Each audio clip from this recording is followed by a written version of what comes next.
side, the congressman from Tennessee, Mark Green, served 30 years in the Army, deployed to both Iraq and Afghanistan as a flight surgeon with the special operations teams. Congressman, good to see you. We'll pick up where we left off. Democrats say there really wasn't an option for a middle ground here. Are they wrong? Yeah, absolutely, Leland, and thanks for having me on. Thank you. Counterinsurgency takes a long time. It took the Brits 30-plus years in Malaysia. Look at Northern Ireland. The notion that it's just going to be over with in just a few months or years is that's contrary to history. And the big issue here is now we've got a place that is going to be a haven of terrorists. Al-Qaeda, ISIS is forgive me for interrupting. I don't think it's going to be. I think it already is. The U.S. Embassy just put out an alert saying any U.S. citizens who have braved their way through Taliban checkpoints to get to the airport need to go home because of a terrorist threat. Absolutely. It's just going to become even more of a training ground for terrorists. Absolutely. I'm curious, have you heard any planning among your sources and folks you talk to who are still in the military for these contingencies that the Biden administration talks about for staying past August 31st? So I know that the military is prepared to execute that mission. The folks that I talk to, I mean, every commander would be foolish not to be. And I know that the advice they're giving is to stay past August 31st.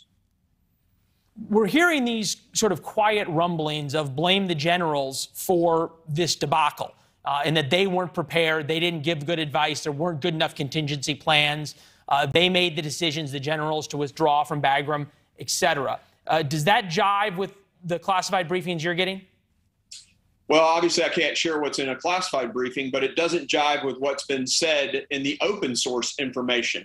The leadership at the DOD has said very clearly that they advised the president to stay at Bagram.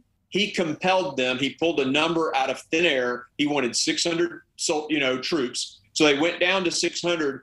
The chairman of the Joint Chiefs said, we can't defend Bagram with 600.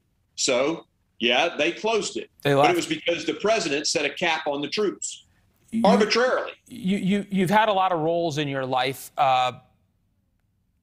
Ranger, doctor, flight surgeon, businessman, congressman, and based on your performance yesterday, we're going to add media critic to the list. Take a listen.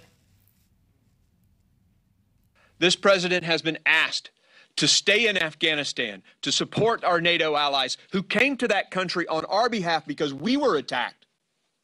And he has said, no, we're getting out by the 31st, regardless of what you think. Now say something about that in the press. Do you think the media and by extension the American people understand what this is doing to our image around the world, both with allies and enemies?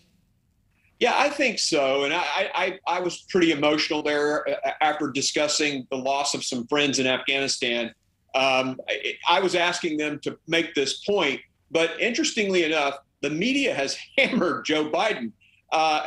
When I'm getting talking points from the New York Times, that tells you something. So I think the media is recognizing this is a failed withdrawal, and they recognize that the blame belongs to Joe Biden.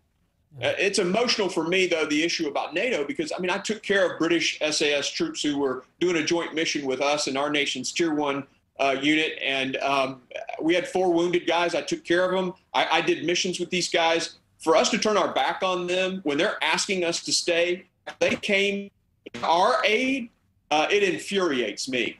Yeah, there's a lot of talk about the special relationship with the Brits not being so special anymore. You're back in Tennessee now, I understand. 22 people died in your district because of the flooding there. It's kind of been missed over the past week because of what's happening in Afghanistan. We're looking at pictures of it right now. I'm wondering your takeaways from being on the ground.